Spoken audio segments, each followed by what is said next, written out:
Thank you, Dr. Kemerait, and thank you, everyone, for taking the time to listen to us today. Today, I'll first talk to you about guava root knot nematode. It's a new species of root knot nematode that is becoming a emerging and a serious problem in the southeast. We detected this nematode in Georgia in 2022 for the first time in Lowndes County and Tatnall County. Since then, I have surveyed more than 176 tobacco fields and more than 121 cotton fields. And fortunately, we did not detect them in any of those fields. However, in 2025, we did detect it in another field in Lowndes County. So when we started this work, we really didn't even know if cotton is a host to this nematode. So we conducted a greenhouse trial, and we wanted to compare this nematode to the existing southern root knot nematode that we have here in Georgia very commonly. And what we found is that it does reproduce on cotton, and we selected about 12 varieties, some of which had resistance to southern root knot nematode, some of which didn't. And as expected, regardless of the resistance to southern root knot nematode, this root knot nematode, guava root knot nematode, did reproduce on all of the crops that we have tested. And as you can see, this graph here shows on the x-axis the cultivars we tested, y-axis is the reproduction factor, which is essentially the number of times this nematode reproduced over the period of time we grew the nematode with the plant. And you can see by the blue bar, which is for guava root knot nematode, is taller than the green bar. We also had tested peach root knot nematode in this test, and this is another new species of root knot nematode, and however, it did not reproduce as much on any of the cultivars. When we looked at the impact of this nematode on the plant health, what we found is that for plants that were infected with southern root knot nematode had greater shoot weight and root weight than plants that were infected with guava root knot nematode. Peach root knot nematode, on the other hand, did impact the plant health, but that is something interesting where the population is not building up. So this is something we'll look into it in later. We also noticed something interesting. Some varieties, so we don't see that kind of varietal difference when it comes to nematode reproduction in some of the other crops. But for cotton, what we saw is that some varieties like Phytogen 400 and Delta Pine 1646 let the population build up much higher than varieties like Dynagrow 3644, Delta Pine 1840, Phytogen 330, and Phytogen 545, which was promising. So we took some of these more susceptible and less susceptible varieties and conducted a field trial in 2025. And again, we saw a similar pattern to what we saw in the greenhouse. Cultivars like Delta Pine 1646 and Phytogen 400 were letting the population build up further than some of the other varieties that we have tested. So that is something good news, which means that until this actually also shows that there is potential to develop resistant varieties against them with this kind of variation. But until we develop these resistant varieties to reduce the population buildup of this nematode, we can use some of these less susceptible varieties. So that is promising. We also compared, because this is done in North Carolina, we also compared the North Carolina isolate with the Georgia isolate. And you can see this graph here shows our results. On the x-axis there are the varieties we tested again. On the y-axis is the relative reproduction. And the blue line shows you the North Carolina isolates reproduction, and the orange line shows you a Georgia isolates reproduction. What you see here is a similar trend of reproduction across the cultivars that we have tested. What that indicates is that these two isolates may be similar to each other, may share a similar origin, which makes sense because all three of the fields that we have detected this nematode so far had a history of sweet potato production. Two of which are two of the fields typically rotated with other crops, not other than cotton. One of the fields are rotated with tobacco, and they have a variety of crops they do because it's in Lowndes County. But this just shows that they are similar to each other. Another thing is that because of their similarity, we can use some of the data generated from North Carolina to start as a baseline when if we have this nematode in Georgia in cotton fields. Interestingly though, in South Carolina and Texas reported that their fields, their population did not reproduce as much on cotton. So it really depends on the type of isolate that you have. There seems to be different races of this nematode, but this is something we are investigating further. But the take-home messages for this nematode is that depending on the type you have, if you have the North Carolina and Georgia isolate, it might be a damaging and an issue for cotton growers. But if not, it is a good news that those isolates, the other ones, do not reproduce as much. It is moving pretty fast across the southeast. I mean, last year alone it was detected in Texas and Alabama. But there's two main routes of dissemination, it seems. One of the routes is through sweet potato slips as the transplants come in. The other route is, it seems, through the nursery crops that are coming in to homeowners. Moving on, some of the other messages, take-home messages for guava root knot nematode. I tested this nematode against other crops of vegetables as well, and in other crops as well, these nematodes were more aggressive than southern root knot nematode and has greater reproduction. What that means is that when you have this nematode introduced, even at a smaller number over time, these nematodes can outcompete the existing southern root knot nematode and become predominant, which seems to be the case in Florida and North Carolina at this point. With cotton, as I said, there were some varieties that are less susceptible. That is promising. Chemical management still works. However, what we saw is that this nematode may be less sensitive to chemicals than others. So we may need higher dosages to control them. With that, let me move on to another topic that is weeds. Now, weeds, when it comes to nematode, can be a huge problem as well because they serve as hosts that maintains the population. Even if you're using a resistant variety, weeds can let the population maintain itself in the field, especially in the winter time. If you're keeping it fallow and it's getting really weedy, it can even lead to increase in population.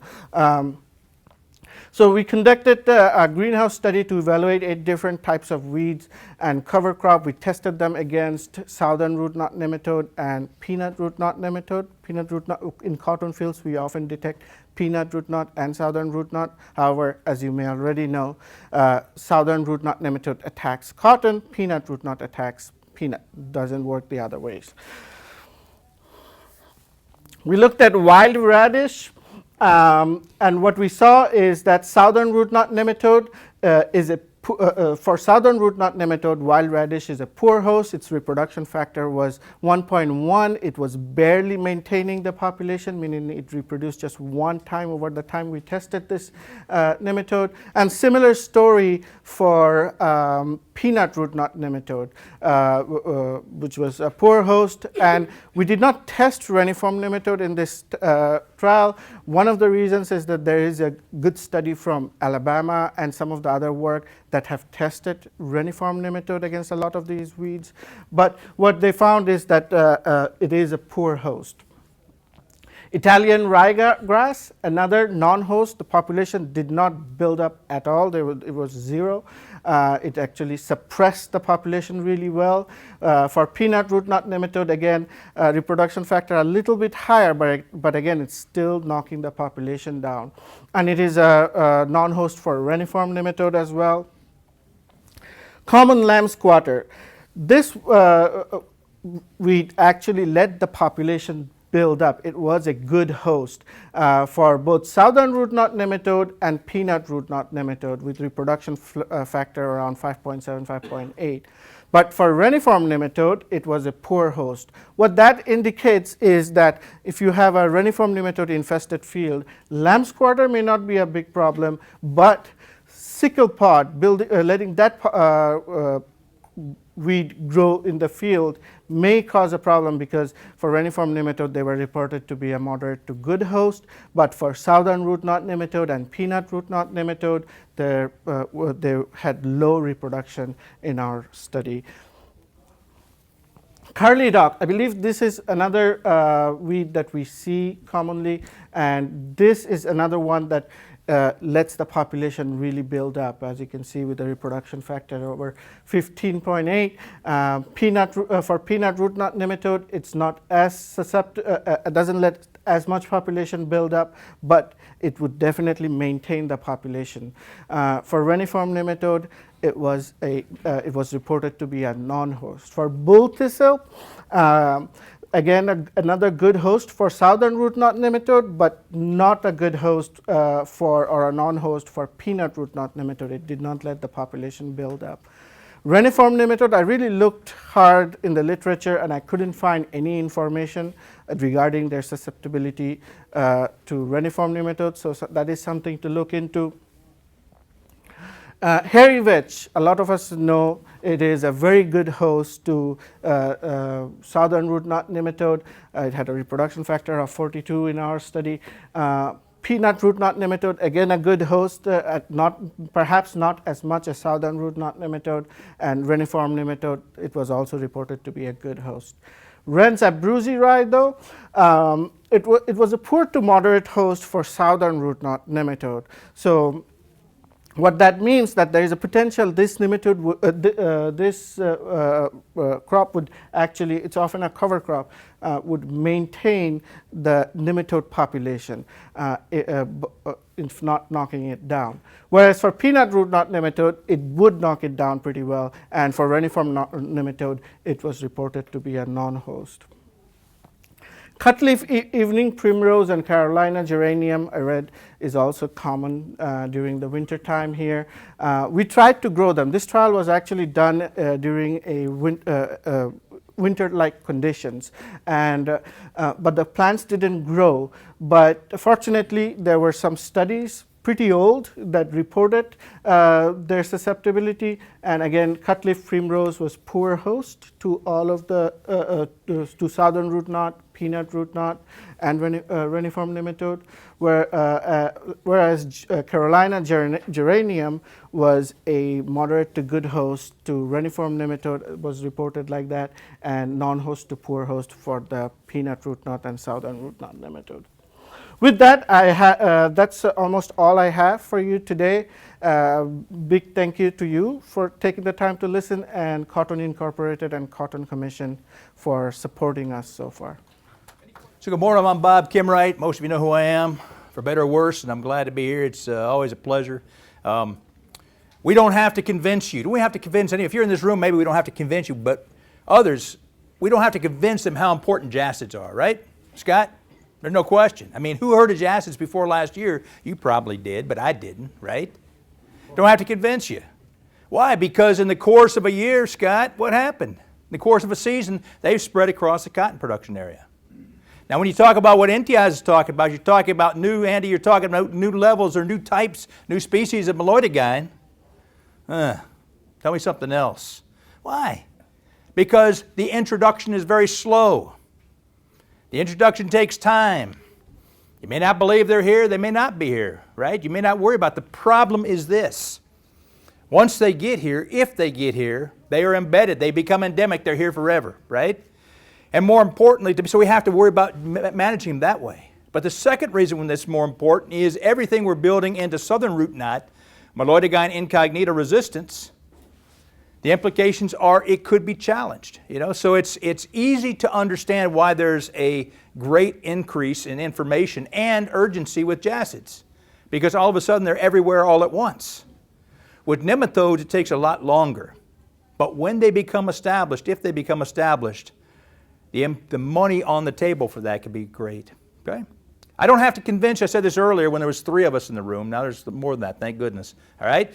I don't have to convince anybody about the importance of insects, or seed selection, or irrigation, or fertility, or weed science. I don't have to convince anybody of that. But when it comes to diseases and nematodes in cotton, especially when we're looking at the price of cotton now, and Bob's talking, when I was in Jay, Florida last week, one of the growers said, well, here comes Bob, open your wallet up. Bob always got the new way for you to spend money. Okay? The reason why diseases and nematodes are even more important now is because a lot of growers think, well, maybe I don't need, maybe I can save money. Maybe the nematode problem is really not that bad, or maybe target spot or areola mildew is not that bad. Maybe I don't need to. The importance of my discipline, my wheelhouse, Intiaz, becomes increasingly important when you're worried about prices, because you need to make informed decisions on what you can do or not. And sometimes I feel like Rodney Dangerfield. Sometimes I feel like we get no respect. The picture behind me, I showed this about 15 years ago. At the end of the meeting, a grower came up to me and he said, how did you get that tree in the cotton field? I had spent a significant amount of time talking about the galling and what the damage was. And all he saw was a tree, and I couldn't figure it out, and then I realized, That's what we're facing with in my discipline. Intiaz's discipline, convincing people that we're not talking about trees, we're talking about something that really matters. Okay? I've got the world's expert right here, at least George's expert, on this disease. I won't talk about it. Whether you call it cotton leaf roll dwarf virus, whether you call it bronze wilt, whether you call it cotton leaf roll dwarf virus-induced bronze wilt, I think that Dr. Camp Hand, in his presentation, he has excellent information on that as far as where we are, what varieties to plant, early things like that. But we do have, if you have questions, Dr. Bagg is here. He's done a significant amount of work on that. He said he didn't have anything new today to talk about, but at the end, if you got something you want to say because you felt I missed it, you will go right at it, okay? But I do want to talk about the diseases and nematodes. I do want to talk about what I think you need to go going into 2026, because if you don't take them out of the equation, if you don't at least make informed decisions on them, you run the risk of the profit that you invested in by doing everything else right, diseases and nematodes can take it out of it. That was yesterday, Andy. Yesterday, that's my dog's dish. I had to break the ice out of it, right? That's going up through Waterloo. You can see the ice and the broken. That's my wife. Where's my wife from the Philippines? That is the death of her lemongrass. All right? The bottom line is, for cotton growers in the state of Georgia, all of this is outstanding. Bob, are you already in 2027?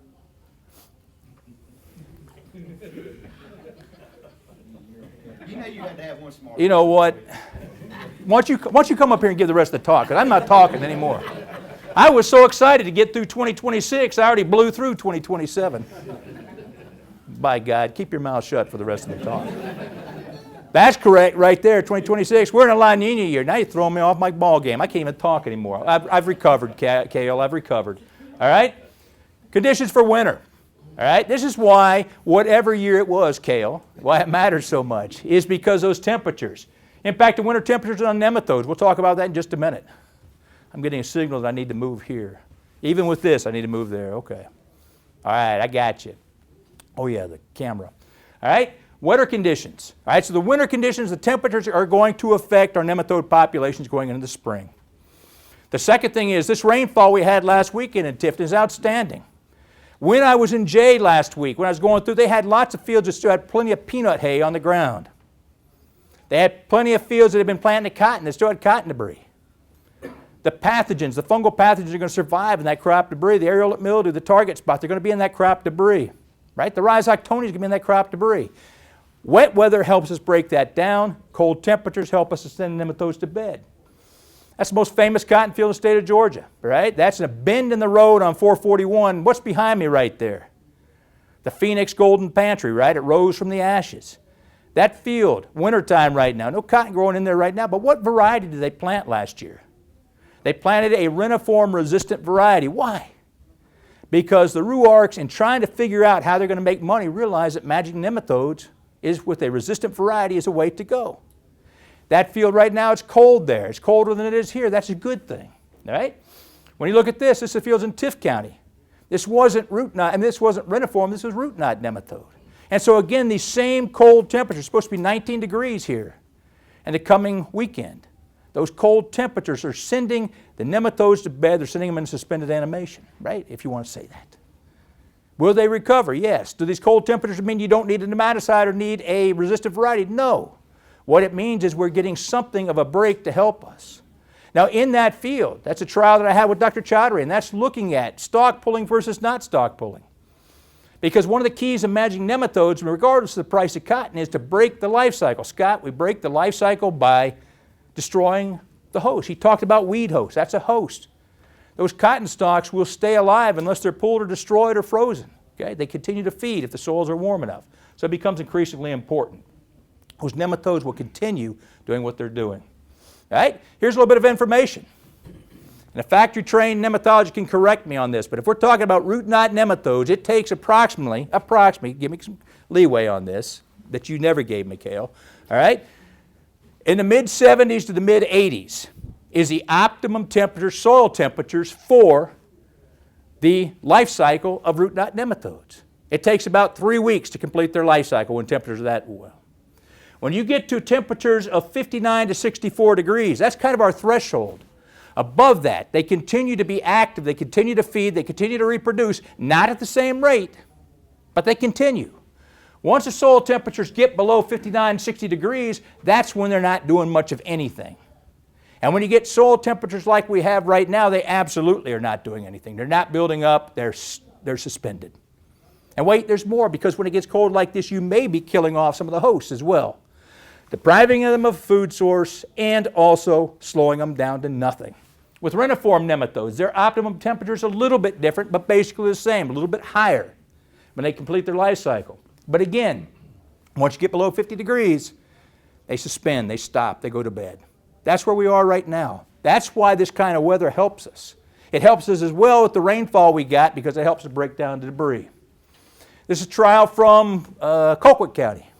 Jeremy Kickler's helping us with this, and they have on the left-hand side is where they pulled the stalks, and the right-hand side where they didn't pull the stalks. And we're looking at how that break, this is from last year, how that break in the life cycle in different plots, how that will affect nematode populations. And the data we have so far, this is out of Bullock County, they're doing it as well. Out of Bullock County, the orange line, this is where you did not pull, the stalks remained, you pulled them one way, you pulled them another way. We do see a general trend going down. We reduce the nematode populations. We got a lot more work that we need to do before we can say for sure what the benefit is. But right now, I'm excited, Dr. Chowdhury, and in a large on-farm plot trial, we're seeing the direction of nematodes goes right as you pull stalks, as you destroy that food source. You're reducing nematode populations, and Steve, it's a small increase, right? But as you go from left to right, where you didn't pull to where you did pull, you see an increase in yield.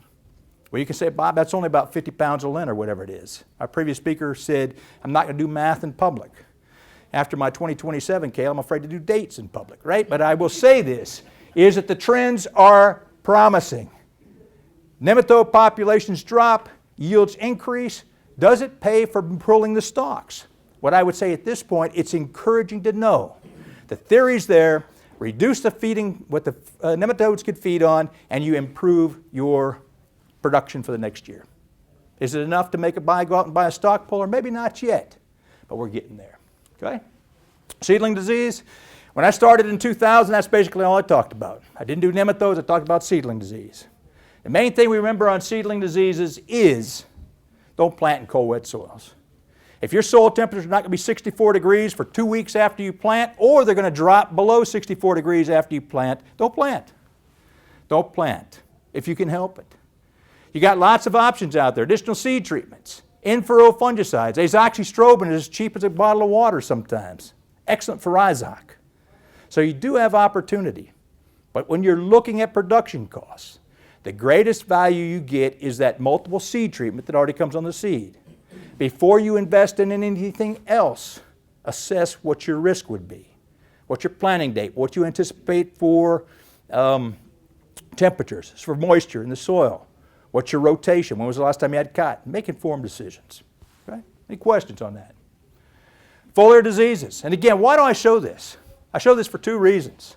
I show this because if you are a cotton grower in the state of Georgia, one thing you may hope that you do, in fact, it may not even be on your radar. You may say, I've got so many other expenses, and Bob wants me to think about target spot or target spot or areola mildew, right? I may not have a problem with it. Exactly, you may not have a problem with it. We want to be informed. But the other reason I talk about it is the most important foliar disease, D-I-S-E-A-Z-E, C-S-E, is Stymphalium leaf spot. And what is the underlying cause of Stymphalium leaf spot, Scott? You did the work with it. It's potassium levels, right? If you want to manage the most important widespread foliar disease of cotton in Georgia in 2026, don't reach for a fungicide. Manage your potassium levels. Take that out of the equation. Take that out of the equation, Jimmy. Okay? And that's the Stymphalium leaf spot. You see it a lot of times in the same parts of a field. Potassium levels, either not enough potassium, or it's so dry you don't get the potassium in the plant. That is one of the things that you have the opportunity. Take that disease out of the equation. Now, I have to have a JACID slide, right, Scott? Because I'm jealous, right? I got to have something I can talk about people care about. Now, this is what Stymphalium looks like. Yellowing leaves, reddening leaves. If you had told me,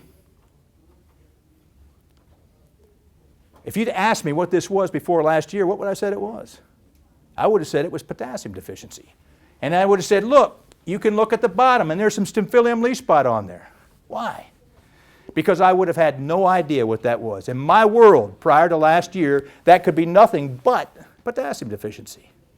So it's very important for consultants in this room, you obviously know this, it's very important to know the difference, be able to recognize early symptoms, to differentiate JACIDs versus Stymphalium. Why? Because the management strategies are wildly different.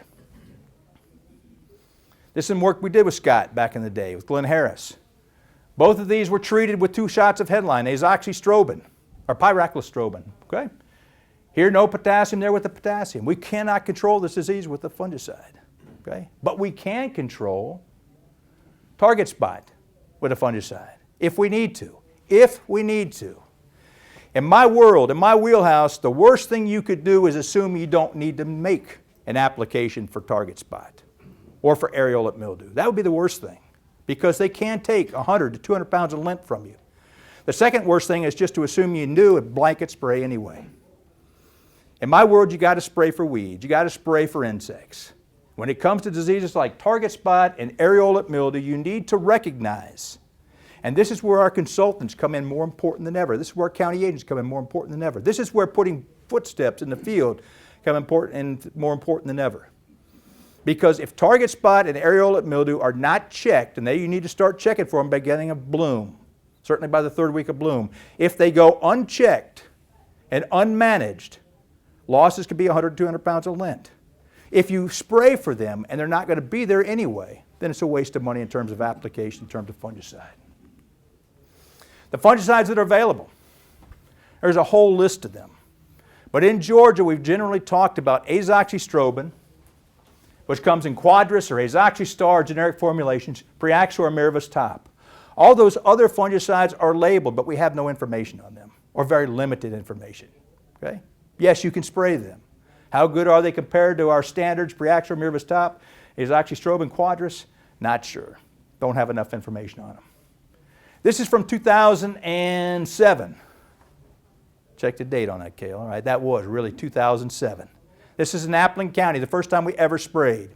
And what's important is 2007, now you got me confused, right? 2007. What I can tell you is if you look at our results, pyraclostrobin and azoxystrobin controlled disease as well. Strobilurin chemistries provided better control than thiophanate methyl or metconazole. Strobilurin fungicides remained effective for at least 5 weeks. In 2007, 19 years ago, we got excellent, at least 5 weeks of control with strobilurin chemistries. When you jump to 2021 in Colquitt County, here's the Priaxor and the Miravis Top in green and purple. Here's the untreated. Here's the azoxystrobin, which a few years earlier had been 5 weeks control. Excellent. We're starting to see that it's still good. It's still inexpensive. But, is it going to continue to be? And here's 2023. Here's what it looks like now in Colquitt County. Amilcar, this is what it looks like in Mitchell County. This is what it looks like at Stripling as well. We still get excellent control out of the Preaxor and the Miravis Top. We are no longer getting control out of the azoxystrobin. And the work that's been done here in our molecular diagnostic lab has shown that the mutation's there. In 2007, it worked very, very well. In 2025, we're not getting control at this point in those areas. What's that mean? Unfortunately, what it means is the importance of managing areola mildew remains. In every trial we've had it where we're not compromised by drought or by nematodes, we see a significant yield increase. Where we now use azoxystrobin, we don't see any better than where we didn't use anything at all. Revitec, like Miravis Top. Miravis Top, here's the untreated, there's the azoxystrobin. Premature defoliation, no yield advantage. Going into 2026, that's going to be our recommendation. Okay? Let's talk nematodes. And again, this is from 2007 in Berrien County. Why? The reason I show this is that we continue to have a significant problem with root knot nematodes. But not just root knot nematodes, reniform nematodes and sting nematodes. What's changed since 2007 in that Berrien County slide? What has changed is the opportunity for nematode-resistant varieties. In my world, in Intiaz's world, the biggest change in our world has not been introduction of new nematicides, but there have been new nematicides introduced. It's been the wide availability of resistant varieties.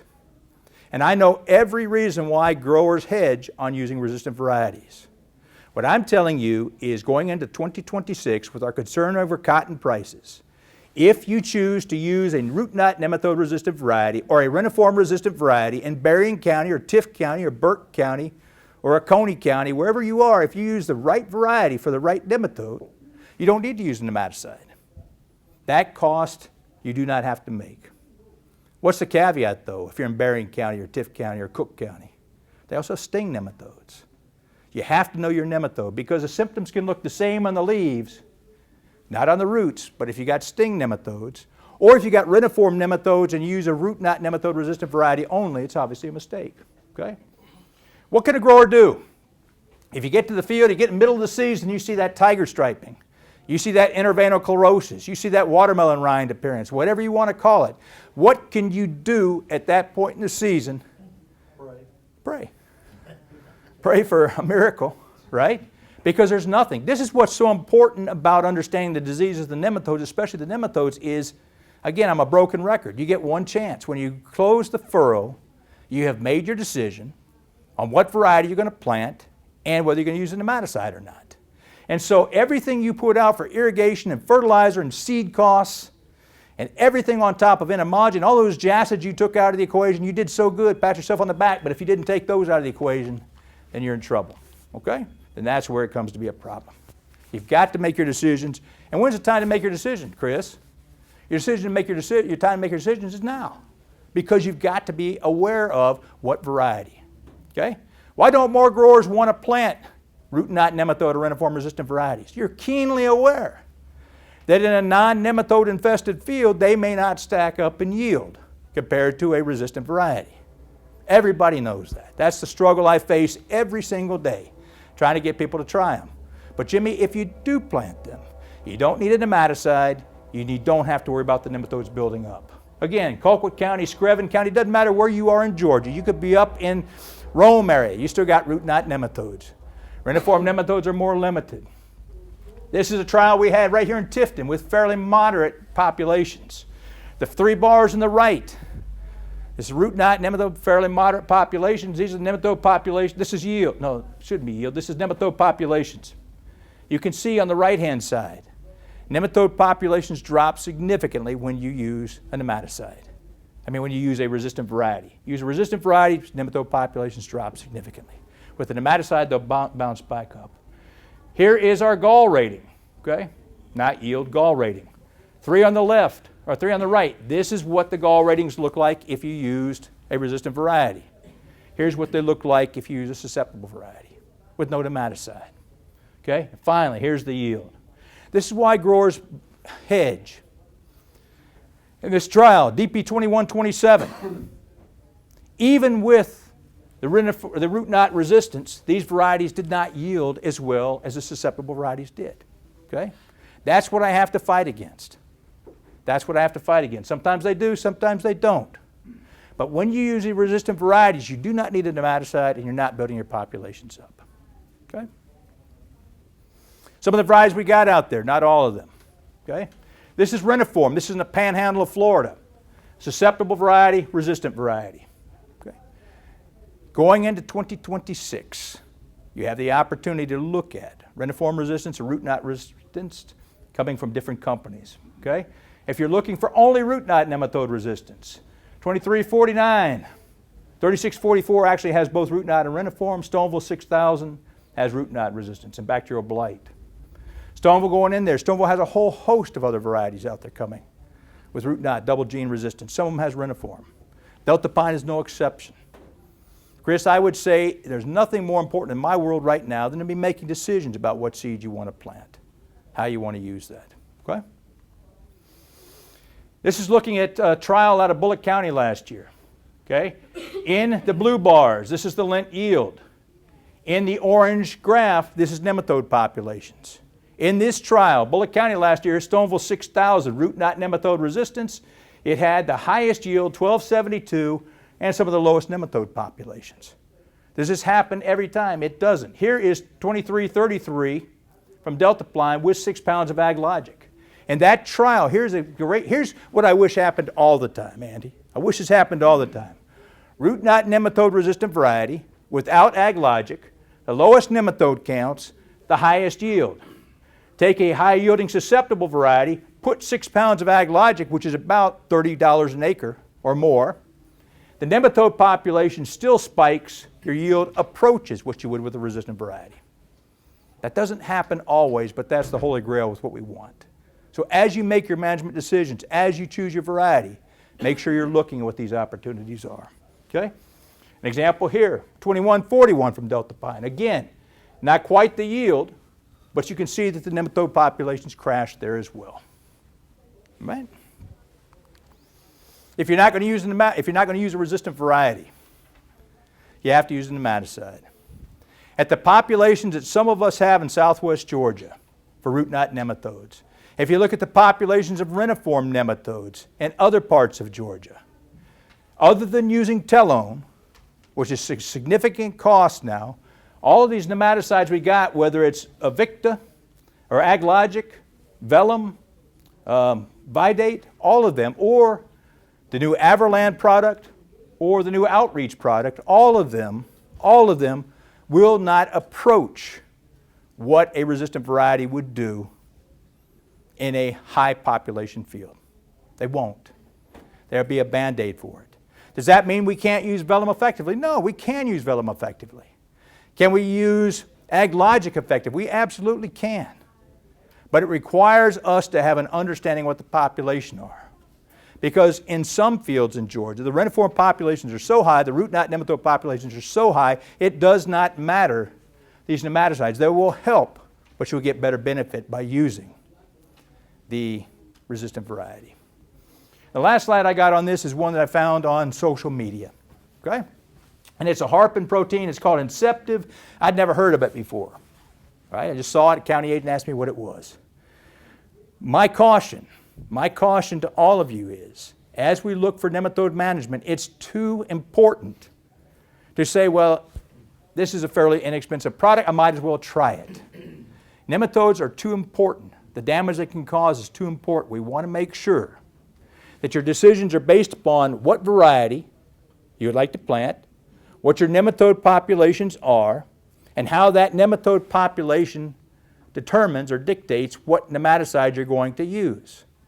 If you need telone, Vellum is not going to be enough. If you have low to moderate nematode populations, it may work. Okay? Is that messenger repackaged? Yes. Yes. I don't know if it's messenger, so it's a harpin protein. So this is why what goes around comes around. 2004, we looked at it before, right? And we didn't see much. Now a new package, a new name, a new formulation, and it's back again. I think you're being gracious by saying we didn't see that. Well, I'm not Scott Brown. I've already got the dates wrong. I'm trying to hedge my losses right now, okay? But you're right, we didn't see anything, okay? So my message is we have to take these into consideration. If we don't take nematodes into consideration, if we don't take diseases into consideration, the opportunity to make a profit may be squandered, okay? In the 20 years I've been here, 20 plus years, we have better options as far as varieties and as far as nematicides as well. The problem in my wheelhouse as far as nematodes, yours as well, is everything needs to be decided in the first days of the season. The first day of the season. You need to be making the decisions now what varieties you're going to plant, because after that, you have to live with it. Okay? Any questions for me on those? Should you spray for target spot in 2026? The answer is I don't know, but we may check. Should you spray for aerial lip mildew? I don't know, but you need to be prepared to do so. What's at stake? A $15 spray and 150 to 200 pounds of lint. That's what's at stake. Okay? Questions from me? I've left a few minutes. Dr. Bagg, do you want to say anything about look at that. He told me he didn't have anything, but I tell you what, you dangle it in front of him, he'll come up here and do it. Right? So Dr. Bagg is our virologist. All right? There is nothing that confuses me, frustrates me more. I've got fatigue from the cotton leaf roll dwarf virus, but Dr. Bagg and his colleagues continue to make progress with it. Okay. So, what is bronze wilt? Any of the symptom here, anybody call it bronze wilt? Raise your hand. Everyone call it bronze wilt, right? Whatever you see here. So, 1995, 2000, Texas, this one and this one is Mississippi. This is the only image available for bronze wilt that is documented. In that, nobody mentioned what it is causing since 2000. And I was introduced to cotton in 2018 since I started here. Since 2018, this is dual planes. And if you see the symptom in 2000 and 1998, you see the symptoms here, leaves are falling, and here also leaves are falling, and that is dually counting. So I'm just trying to compare the symptom what was there in the literature for bronze wilt and what I have seen since 2018. 2018, 2019, isolated plant, what you see as bronze wilt. This is 2019-20 in Tift County.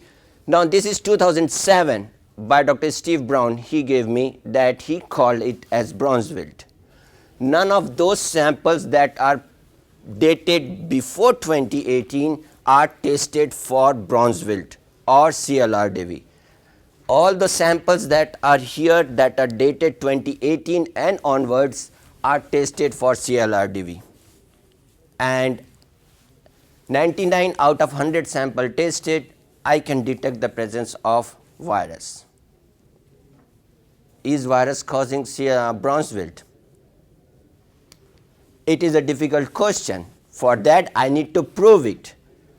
If I take this plant, put it in the greenhouse, within 7 days, all the symptom will go. There will be no symptom. I do have the virus, I do have the aphid. If I try to infect the plant in the greenhouse, I cannot get or I am not getting the symptom, but the virus is present. So in the greenhouse, we are not able to replicate the symptoms what we see in the field. But in the field as well as in the greenhouse we do not have the symptoms, but we know the virus is there. In the field we see the symptoms and we can detect the virus. So still the question remains, is bronze wilt is caused by CLRDV? At this point I am not saying CLRDV induced bronze wilt symptom. I suggest CLRDV associated bronze wilt symptom. The day I was able to replicate this symptom in the greenhouse, I can say CLRDV is causing bronze wilt. Until that date, I am still investigating that one. 2019, we have a good number of CLRDV. 2020, we have good number of CLRDV. 21, 22, nothing. We tested 100 plant, 1 plant is tested positive. 2024, there was lot of CLRDV. There was even crop loss in CLRDV. And so this bronze wilt was also not there in that 2 years. So bronze wilt is associated with some sort of environmental factor. It's not that every year it is there. 2026, will it be there? I don't know. 2025, was it there? I don't know, because 2025 something other was important, right? So we don't know about that. But this is 2024. 2 minutes. This is 2024 CLRDV agents, or anybody can call it bronze wilt. So, but all those plants tested, and they were tested for the presence of virus, and I suggest this is what it looked like at the harvest for bronze wilt or CLRDV, and this is what the arrows that are showing where we have the crop loss.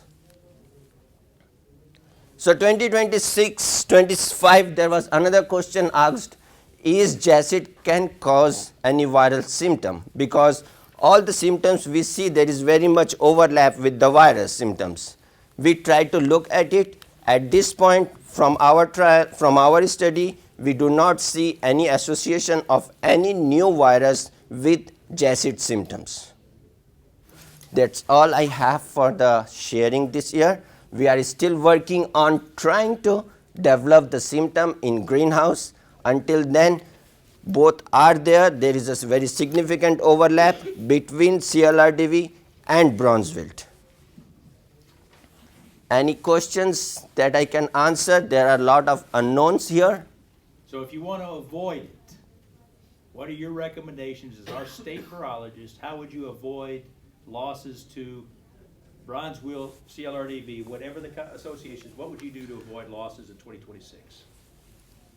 Where do this virus remains or overwinter? One is the stalk, and there are lots of weeds. If we can avoid that, that is one thing. Managing aphid is not going to impact. We have studied that one. Spraying, we cannot reduce the number of aphid from 100 to 1, and we need 1 aphid. So spraying for the aphid is not going to help. There are some of the varieties that are showing symptoms, but there are some of the varieties that are asymptomatic. They are not showing symptom, virus is present, so we have to decide on those varieties where they are not showing symptoms, but potentially very less amount of virus is there, to go for asymptomatic symptoms or varieties that are not showing symptoms. Next. Anything you would like to add? No. We do find that the variety selection and earlier planting helps to reduce the symptoms. In late planting, all those symptoms that we have seen, planting date are mostly June, early June. So if the late planting is there, we are seeing that most symptoms. So if we can avoid that one.